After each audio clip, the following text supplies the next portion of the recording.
রামানন্দ ব্রহ্মচারী ভগবানের চরণে কাঁদছে দয়াময়। কত অবুঝ, কিছু জানে না, তুমি তাকে ক্ষমা করিয়ে দাও। ও আমাকে মিথ্যে বলেছে, তাই তুমি সেবা করছো না।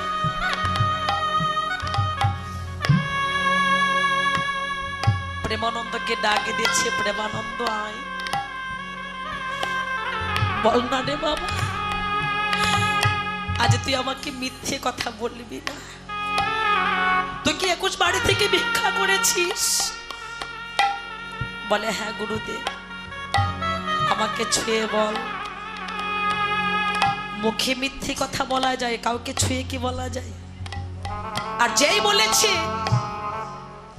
অমনি গুরুদেবের চরণে আছাড় খেয়ে পড়েছে। গুরুদেব, আমি তোমার চরণ ছুঁতে পারবো না।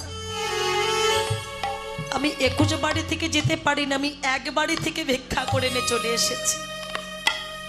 প্রেমানন্দ, তাহলে মিথ্যে কেন বললি বল? তোর জন্য আজকে আমি ভগবানকে সেবা দিতে পারিনি। আজ তোর জন্য আমি সেবার অপরাধী হয়ে গেছি। দূর হয়ে যাবার সামনে।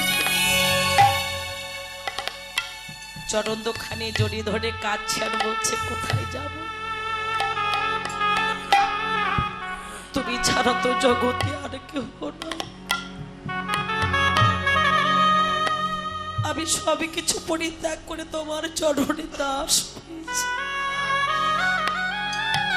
তুমি ছাড়া তো জগতে আমার আপন বলতে আর কেউ না। তাহলে মিথ্যে কেন বললি? দূর হয়ে যাবার সামনে থেকে। ছাড়বি না?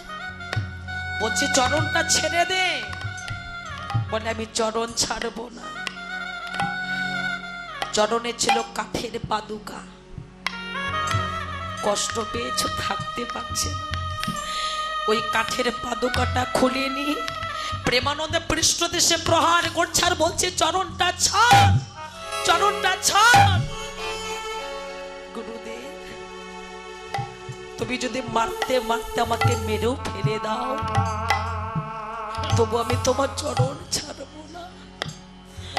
তবে শোন, আজ তুই আমাকে যে মিথ্যে কথা বললি, তোর জন্য আমি ভগবানকে সেবা দিতে পারিনি। শুনে না, মিথ্যে বলে অপরাধে তোকে নিচু কুলে জন্ম নিতে হবে।